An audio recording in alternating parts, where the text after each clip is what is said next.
The floorboards creaked at 1:47 a.m. I'd been lying awake for hours, staring at the ceiling of my bedroom, my mind replaying the quarterly reports I needed to submit. My wife, Linda, had been gone for 3 years. Now cancer had taken her to soon, and sleep had become a stranger ever since. The house felt too empty, too quiet. Even with my 23-year-old son, Daniel, still living at home while finishing his master's degree, the creak came again. Deliberate and soft, the sound of someone trying to be silent. I sat up in bed, my heart rate picking up. We lived in a safe neighborhood in Portland, but a father's protective instincts never sleep. I grabbed my phone and crept toward my bedroom door, easing it open just enough to peer into the hallway. Daniel, my son, stood at the top of the stairs, dressed in dark jeans and a navy jacket I'd never seen before. Even in the dim light filtering through the hallway window, I could see the careful precision of his movements. This wasn't the first time. The realization hit me like ice water. He'd done this before, many times, and I'd been too lost in my own grief and work to notice. He descended the stairs like a ghost, each step measured and quiet. I waited until I heard the soft click of the front door before I moved, grabbing a hoodie and my car keys. My hands trembled slightly as I pulled on my shoes. Where was he going at this hour? Daniel had always been the responsible one, the quiet achiever who never gave us a moment's worry. He'd been accepted to one of the top architecture programs in the country, worked part-time at a prestigious firm downtown, and still made time to cook dinner for us twice a week. But now, watching him slip into the night, I realized how little I actually knew. I gave him a 30-second head start, then followed. The street was empty, lit by the orange glow of street lamps. Daniel walked quickly, his head down, hands shoved in his pockets. He didn't look back. I kept my distance, staying in the shadows, feeling absurdly like a character in a detective movie. The autumn air was crisp, carrying the scent of fallen leaves and distant rain. He walked for 15 minutes, taking turns I didn't expect, moving through neighborhoods with increasing determination. My mind raced with possibilities, each worse than the last. Drugs? Gambling? Some kind of trouble he couldn't tell me about. My son, my brilliant, sensitive son, what had I missed? Daniel turned onto a street I didn't recognize and stopped in front of a modest townhouse with warm light glowing through gauze curtains. He stood there for a long moment, and even from a distance, I could see the tension in his shoulders, the way he seemed to be gathering courage. Then the door opened. A young man stood in the doorway, backlit by the golden interior light. He was tall, lean, with dark curly hair that fell across his forehead. Even from half a block away, I could see the smile that transformed his face when he saw Daniel. It was the kind of smile that held entire conversations relief. Joy, longing, welcome. Daniel stepped forward, and the young man pulled him into an embrace. My breath caught in my throat. It wasn't the embrace itself that froze me in place.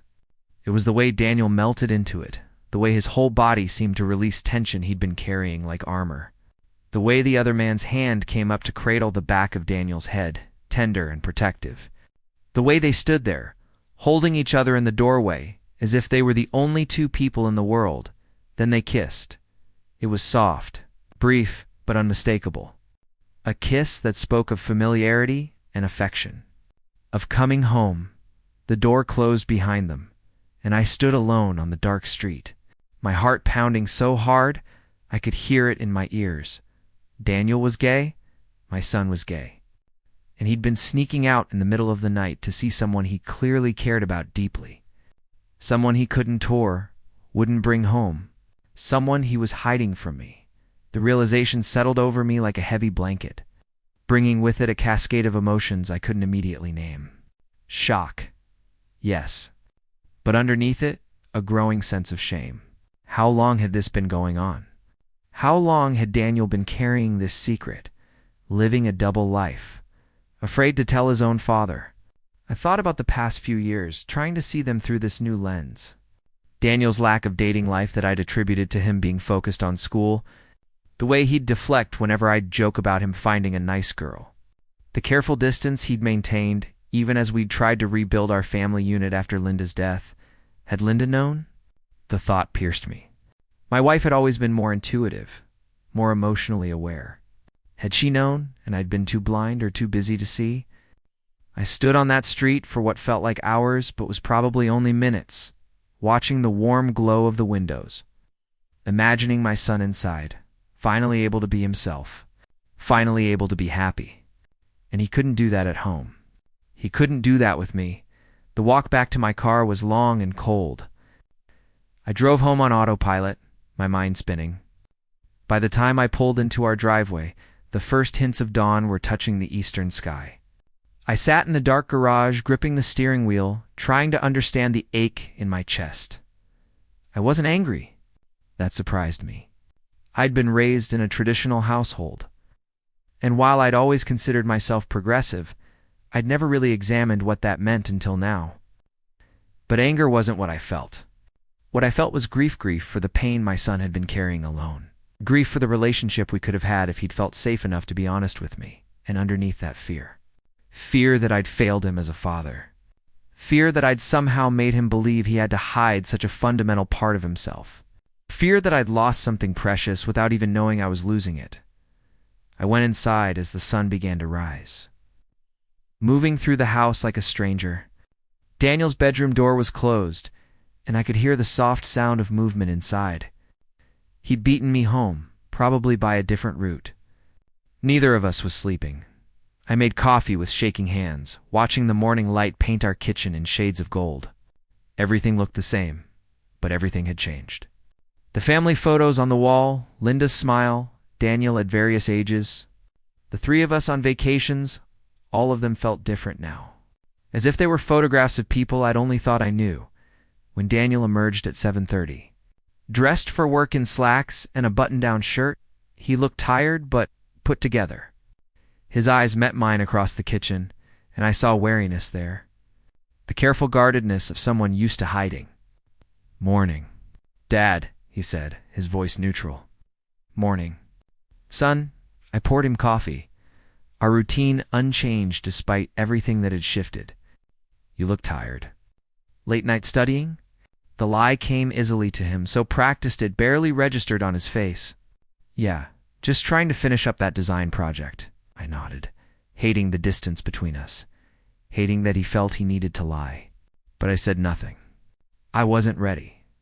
I didn't know what to say, how to bridge this gap that had been there all along. It's invisible to me until now. Daniel grabbed his coffee and his bag, heading for the door. "I'll be home late tonight." "Meeting with my advisor? Daniel?" I called out, and he turned, something flickering in his eyes. Hope? Fear? Be safe? Okay? His expression softened slightly. "Always am, Dad." Then he was gone, and I was alone with my coffee and my thoughts and the devastating realization that I'd been failing. My son in ways I was only beginning to understand. The next 2 weeks were torture. I became an accidental spy in my own son's life, hyper-aware of every small detail I'd missed before. The way Daniel's phone would light up with messages that made him smile small, private smiles he'd quickly hide. The new cologne I noticed one morning, subtle but deliberate. The way he'd started taking extra care with his appearance, even for casual days at home, and the sneaking out. Now that I was listening for it, heard it almost every other night, the careful creaking of floorboards, the soft click of the door, the absence that lasted for hours. I didn't follow him again. Once had been enough to understand, but each time he left, I lay awake, imagining him walking through dark streets to that warm townhouse, to those open arms, to a version of himself he couldn't be anywhere else. At work, I was useless. I ran a consulting firm specializing in sustainable urban development, work that usually consumed me. But I found myself staring at spreadsheets without seeing them, missing meetings, forgetting deadlines. My business partner, James, finally cornered me in my office on a Thursday afternoon. "Marcus, what's going on?" He closed the door behind him, his expression concerned. "You've been somewhere else entirely for weeks." James had been my friend since college, one of the few people who'd stood by me through Linda's illness and death. He knew me well enough to know when something was seriously wrong. I rubbed my face, exhausted. "It's Daniel. Is he okay? Is he sick?" No, nothing like that. I trailed off, unsure how to put it into words. I discovered something about him. Something he's been hiding. James sat down across from me, waiting. He's gay, James. And he's been sneaking out at night to see someone because apparently he can't bring him home. He can't tell me. The words hung in the air between us. James was quiet for a moment, then leaned forward. How did you find out? I told him about following Daniel, about seeing him with the young man, about the weeks of watching my son live a double life. When I finished, James was looking at me with an expression I couldn't quite read. And how do you feel about it? He asked carefully. About Daniel being gay? I don't care about that, I said immediately, and realized with relief that it was true. I mean, I'm surprised, but I don't care who he loves. What's killing me is that he doesn't trust me enough to tell me. What did I do, James? What did I do to make him think he had to hide this? James was quiet for a long moment. Then he said, Can I tell you something I've never told you before? I looked up, surprised by the weight in his voice. I'm bisexual, James said simply. I have been my whole life. And I never told you because even though you're my best friend, even though I know you're a good man, I was afraid. Because you can't always predict how people will react when it's someone they know, someone they love. It's different than abstract acceptance. I stared at him, processing this revelation about someone I'd known for 30 years. James, I'm not telling you this to make you feel worse, he continued gently. I'm telling you so you understand. Daniel's not hiding because you did something wrong. He's hiding because coming out is terrifying, even in the best circumstances.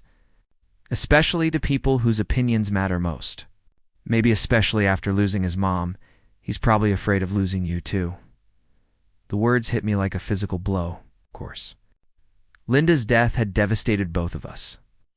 But Daniel had lost the parent he'd always been closest to, the one who'd been his emotional anchor. And now he was afraid that if he revealed this truth, he might lose me too through rejection or disappointment, or simply through the changing of our relationship in ways he couldn't control. What do I do? I asked, and my voice cracked slightly. How do I fix this? You talk to him? You tell him you know, and that you love him, and that nothing changes that. What if he's angry that I followed him? He might be, but I think he'll also be relieved. James smiled sadly. Living a double life is exhausting, Marcus. Trust me, I know. That night, I waited up. I sat in the living room with a book I wasn't reading, listening to the sounds of the house. Daniel came home at 10, surprised to find me still awake. Hey, Dad, everything okay? Can we talk for a minute? Something in my tone made him tense. He set down his bag slowly, then sat on the couch across from me. His body language guarded. I'd rehearsed this conversation 100 times in my head. But now that the moment was here, all my prepared words disappeared. Instead, I said, I saw you 2 weeks ago. I followed you when you snuck out. The color drained from Daniel's face. His hands gripped the edge of the couch cushion, knuckles white. Dad, I saw you with him. The young man. At the townhouse. Daniel stood abruptly, his breathing fast and shallow. I can explain you're gay, I said, keeping my voice gentle. And you've been hiding it from me? He looked at me with an expression of such raw fear that it broke my heart. Tears filled his eyes, though he was clearly fighting them. Dad, please. I didn't time not, his voice broke. Please don't kick me out. The words shattered something inside me. I stood and crossed the distance between us, and before I could think better of it, I pulled my son into my arms. He was rigid at first, barely breathing, and then he collapsed against me, his whole body shaking with silent sobs. I'm not going to kick you out, I said, my own voice thick with emotion. Daniel, I love you. Nothing changes that. Nothing could change that. But you're so traditional. You always talked about me finding a nice girl, settling down. I was wrong, I said firmly, holding him tighter. I was projecting what I thought your life should look like instead of asking what you wanted it to look like. I'm sorry, son. I'm so sorry I made you feel like you couldn't tell me. Daniel cried in my arms like he hadn't since he was a child. All the fear and pain and loneliness of months, maybe years, pouring out. I held him and let my own tears fall, mourning the time we'd lost, the honesty we could have had, the relationship that could have been deeper if I'd been a better father. When we finally pulled apart, both of us were exhausted and re-died. We sat back down on the couch, and Daniel wiped his face with shaking hands. "When did you know?" I asked gently. He took a deep breath. "I think I always knew on some level, but I admitted it to myself in high school. I wanted to tell Mom, but then she got sick, and it never seemed like the right time. And after she died," he swallowed hard, "I couldn't bear the thought of losing you too. I thought if you knew, you'd look at me differently, that everything would change." "Everything has changed," I said, and saw panic flash in his eyes, "but not the way you think. I understand now why you've seemed so distant, why you've been living half a life under my roof, and that ends now. I want to know you, Daniel, the real you, all of you. It's not that simple, Dad. It's not just about being gay. It's about," he gestured helplessly, "everything that comes with it. The judgments, the assumptions, the way people treat you differently once they know." "Then they're not worth knowing," I said firmly. "But I am, and I want to meet him. The young man from the townhouse. What's his name?" Daniel's eyes widened. "You want to meet Ethan?" "Ethan," I repeated, tasting the name. "Yes. I want to meet the person who makes my son smile in ways I haven't seen since before your mother got sick. I want to meet the person worth sneaking out for at 2 a.m. Small, tentative smile crossed Daniel's face, the first genuine one I'd seen in weeks. "His name is Ethan Park. We met at the architecture firm. He's a junior designer. We've been together for 8 months. 8 months, I said, and tried not to let the hurt show.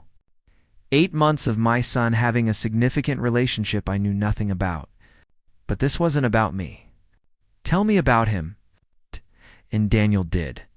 He told me about Ethan's passion for sustainable design, his sense of humor, his close relationship with his family who knew about them and welcomed Daniel with open arms, a fact that made me wince internally.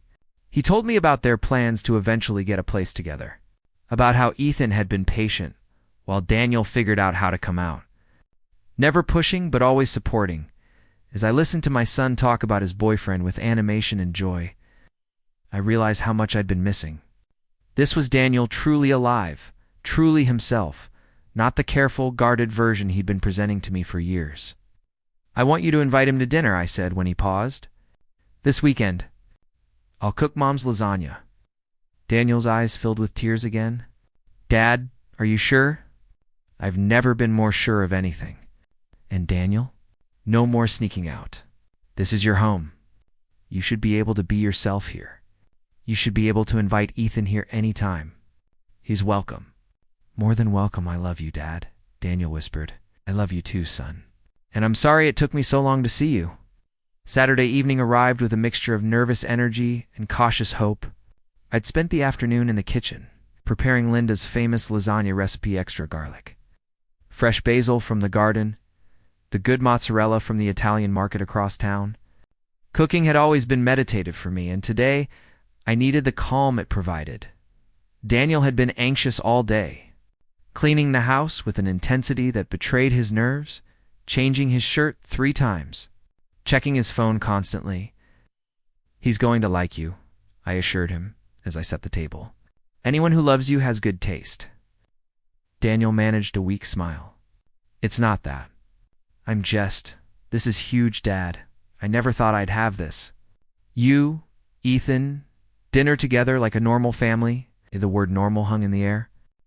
I wanted to tell him that we'd always been a normal family, but I understood what he meant. The chance to integrate the different parts of his life, to stop compartmentalizing, to simply exist without hiding that. It's what he'd never thought he'd have. The doorbell rang at exactly 6 o'clock. Daniel practically ran to answer it, and I took a deep breath, wiping my hands on a dish towel. I heard their voices in the entry. Daniel's nervous greeting, another voice, warm and slightly deeper, saying something that made Daniel laugh. Then they appeared in the kitchen doorway. Ethan Park was even more striking up close. He was indeed tall, probably 6'1", with an athletic build and an open, friendly face. His dark curly hair was somewhat tame tonight, and he wore a crisp button-down shirt and dark jeans. But what struck me most was the way he looked at Daniel with warmth and affection so obvious it was almost tangible. And the way Daniel stood next to him, their shoulders nearly touching, more relaxed than I'd seen him in years. "Oh, Mr. Chen," Ethan said, stepping forward with an extended hand and a warm smile. "Thank you so much for inviting me. Daniel's told me so much about you." His handshake was firm and confident, and when our eyes met, I saw intelligence, kindness, and a hint of nervousness that endeared him to me immediately. "Please, call me Marcus," I said, returning his smile. "And thank you for coming. I've heard quite a bit about you two, though. I wish I'd heard about you months ago." Daniel blushed, but Ethan just squeezed his shoulders supportively. "Well, I'm glad we're here now." I gestured to the dining table. "Please, sit. I hope you're hungry. I may have made enough lasagna to feed a small army." Dinner started a bit awkwardly, as these things often do, but Ethan had a gift for conversation. He asked about my work, seemed genuinely interested in urban development, and shared intelligent insights about the intersection of architecture and sustainability. I found myself genuinely enjoying his company, forgetting to be nervous, but more than that, I found myself watching the two of them together. The small touches Ethan's hand briefly covering Daniel's. The way they passed dishes to each other without asking, how they seemed to communicate in glances and small smiles. This wasn't a new relationship or a passing infatuation. This was real, built on something solid and true. "Daniel tells me you grew up in Seattle," I said to Ethan, as I served the lasagna. "Yes, Sir Marcus," he corrected himself with a smile. "Born and raised. My parents still live there. Actually, they're hoping to meet Daniel soon. They've been asking when we're coming for a visit." I saw Daniel tense slightly, and Ethan noticed too, his expression flickering with concern. I understood immediately. Daniel was worried about how I'd react to the idea of him being welcomed into another family. "Meeting parents who already accepted their relationship? Sounds wonderful," I said warmly and meant it. "Family is important. And I hope your parents know that Daniel is always welcome there, just as you're always welcome here." Ethan's face lit up with a smile that transformed him. "Thank you. That means a lot. My parents have been really supportive, and I know they'll be thrilled to hear that." As dinner progressed, the conversation flowed more naturally. Ethan told funny stories about disasters at the architecture firm, including one where Daniel had accidentally sent a design to the wrong client, resulting in a confused call about why they were receiving plans for a dog grooming salon instead of their tech startup headquarters. Daniel groaned but was laughing, the sound music to my ears. "So," I said during a lull in conversation, "I have to ask, how did you two actually get together?" Daniel was a bit vague on the details. They exchanged a look and Ethan grinned. "Should I tell him, or do you want to?" "You tell it better," Daniel said, a slight blush coloring his cheeks. Ethan leaned back in his chair, his eyes sparkling. "So, there's this coffee shop near the office that we both went to every morning. And every morning, for probably 2 months, Daniel and I would somehow end up in line at the exact same time. We'd make small talk, weather, traffic, complaints about deadlines. Very professional, very safe, very boring," Daniel interjected, smiling. But then one day, Ethan continued, Daniel was ahead of me in line. And when it was his turn to order, he completely blanked. Just stood there, staring at the menu like he'd never seen it before, even though he ordered the same thing every single day. Daniel covered his face with his hands, laughing. "Oh God. The barista is waiting. People behind us are getting impatient. And Daniel is just frozen." So I stepped up next to him and ordered for a medium black coffee. No sugar and then ordered my own drink. Daniel looked at me like I'd just performed a miracle. "Remembered my order?" Daniel said softly, looking at Ethan with such affection it made my chest tight. Of course I remembered. "I'd been noticing everything about you for months." Ethan reached over and took Daniel's hand on top of the table, naturally, without hesitation. Anyway, I paid for both our coffees and asked if he wanted to sit down for a minute before work. And we talked. Really talked. Not just small talk. And somewhere in that conversation, I took a chance and mentioned that I was going to a gallery opening that weekend. And if he wanted to come as a date, I'd love to have him there. I said yes, Daniel finished. Even though I was terrified, even though I didn't know if I was ready, but something about Ethan made me want to be brave. I felt tears prick my eyes and blinked them back. I'm glad you were brave, son. After dinner, we moved to the living room. I brought out photo albums, something I hadn't looked at since. Linda Dedand found myself sharing stories about Daniel's childhood. About Linda? About the family we'd been? She would have loved you, I told Ethan, pointing to a photo of Linda at the beach, her hair wild in the wind, laughing at something off camera. She had this way of seeing people, really seeing them.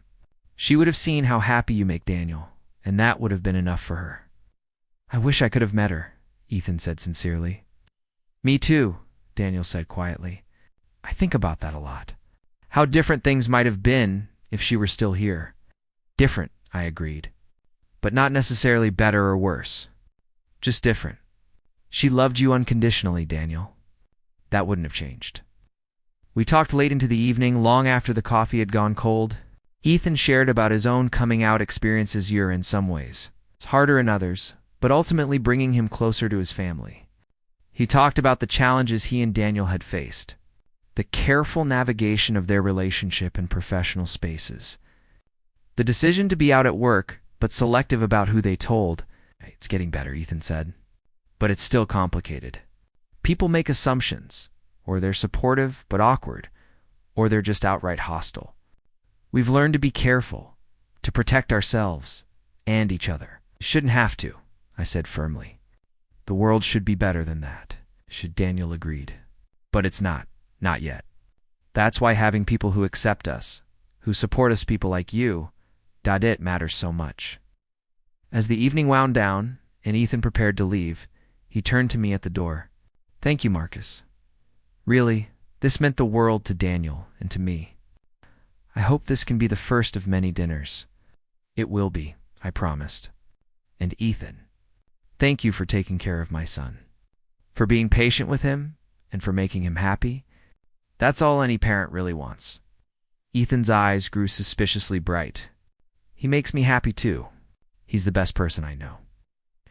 After Ethan left, Daniel and I stood in the kitchen, cleaning up the dinner dishes in comfortable silence. It was Daniel who finally spoke. I need to tell you something. I looked up from the dish I was washing. Concerned by his serious tone, I've been thinking about what you said, about not sneaking out anymore, about being myself here. And I realized I don't just want to visit Ethan. I want to live with him.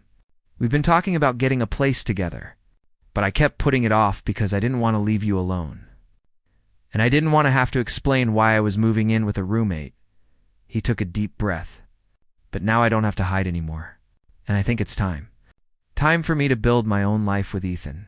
Not because I'm running away or hiding, but because it's what I want. What we both want. The words should have hurt, but instead they filled me with a strange sense of pride and relief. This was what I wanted for him, to live authentically, to build a life with someone he loved, to not be held back by fear or obligation. I think that's wonderful, I said, and meant it. How soon? We're looking at places now. Probably next month? He watched me anxiously. You're really okay with this? Daniel, I'm not just okay with it, I'm happy for you. This is what life is supposed to be. You're supposed to grow up, find love, build something of your own. That's not losing you. That's watching you become who you're meant to be. You won't be alone, though, Daniel said quickly. We'll have dinner at least once a week. You'll come over to our place. You're part of our life, Dad. You always will be. I know, I said, pulling him into a hug. And you're part of mine. Always. 6 months later, I stood in Daniel and Ethan's new apartment, helping them arrange furniture for their housewarming party. The place was small but bright, with large windows that overlooked a tree-lined street. Evidence of their shared life was everywhere, architectural blueprints on the walls. Photos of them together, a bookshelf that combined both their collections in cheerful chaos. Marcus, where do you think this should go? Ethan called from the kitchen, holding up a painting. What?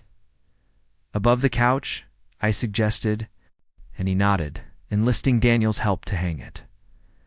The doorbell rang, and I opened it to find James standing there with his husband, Robert, whom he'd started dating 6 months ago. Their relationship had been part of James's own coming out to our wider friend circle, another ripple effect of my conversation with Daniel. "The place looks great," James said, looking around appreciatively. More people arrived, colleagues from the architecture firm, Ethan's parents who'd flown in from Seattle, friends from Daniel's graduate program. The apartment filled with laughter and conversation, music and warmth. At one point, I found myself standing on the small balcony with Ethan's mother, Jennifer. Both of us watching through the window as Daniel and Ethan played hosts, moving through the crowd together with easy grace. "They're good together," Jennifer said. "Really good. Robert and I couldn't be happier." "Neither could I agreed. "Though I'm sorry it took me so long to get here." She looked at me with understanding. "The important thing is that you did. Daniel talks about you all the time, about how brave you were, how you chose love over fear. That means everything to him."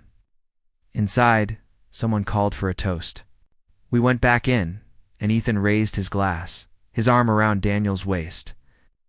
"Thank you all for being here," Ethan said, "for celebrating this new chapter with us. This apartment isn't just a place to live, it's the first home Daniel and I are building together. And we couldn't have gotten here without the love and support of our families." His eyes found mine across the room. "All of our families." Daniel's eyes met mine, and he mouthed, "Thank you." I raised my glass, my heart full in a way it hadn't been since Linda died. I'd thought I'd lost everything when she passed, that I'd never feel whole again, never feel truly happy. But standing in my son's home, surrounded by people who loved and accepted him for exactly who he was, I realized I'd been wrong. I hadn't lost everything. I'd been given a second chance, a chance to be the father Daniel deserved, to build a relationship based on honesty and acceptance, to expand my definition of family and love. That night, as I drove home through the city lights, I realized I wasn't driving back to an empty house. I was driving back to a home that, for the first time in years, felt like it was part of something larger, a family that was different than the one I'd imagined, but just as real, just as precious. And in the morning, I'd call Daniel, and we'd make plans for Sunday dinner. Because that's what families do. They show up. They make time. They choose love again and again.